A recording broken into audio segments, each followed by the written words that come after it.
Локалната власт на Битола во деновите со високо ниво на аерозагадување на граѓаните ќе им овозможи бесплатен јавен превоз, што ќе го субвенционира општината.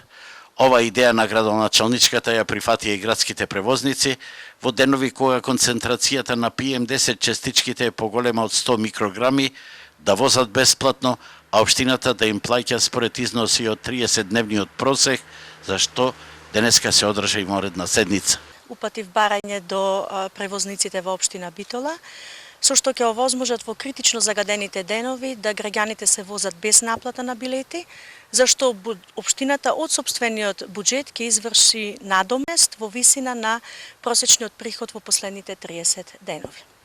Бидејќи одговорот веќе го имавме уште во текот на вчерашниот ден, после што следува, како што најавив, седница на Совет во општина Битола, заради што би се донела одлука, со која што практично ќе се овозможи законски да сето ова се имплементира. Колка во фајде од ова мерка ќе видат битолчани не е тешко да се предпостави, меѓутоа првата дама на Битола рече дека е отворена за идеите на опозицијата, а тие тоа го нарекоа лицемерие. Пред неколку дена организиравме и протест на кој побаравме ад хок општината да направи пунктови на кои ќе се делат маски и да ги заштити битолчани, бидејќи во тој момент тоа беше единствената брза мерка која можеше да ја спроведи општината, наместо тоа ние бевме нападнати дека сме вандали.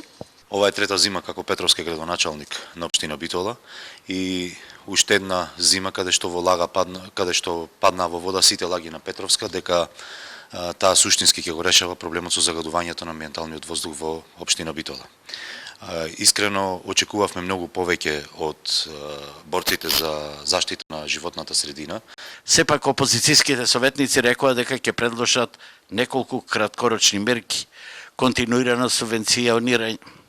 Сепак опозицијските советници рекоа дека ќе предложат неколку мерки, континуирано субвенционирање на јавниот превоз, обезбедување маски за основците и средношколците и бесплатен превоз до излетничките места за викенд, а за учениците секој ден за време на распустот.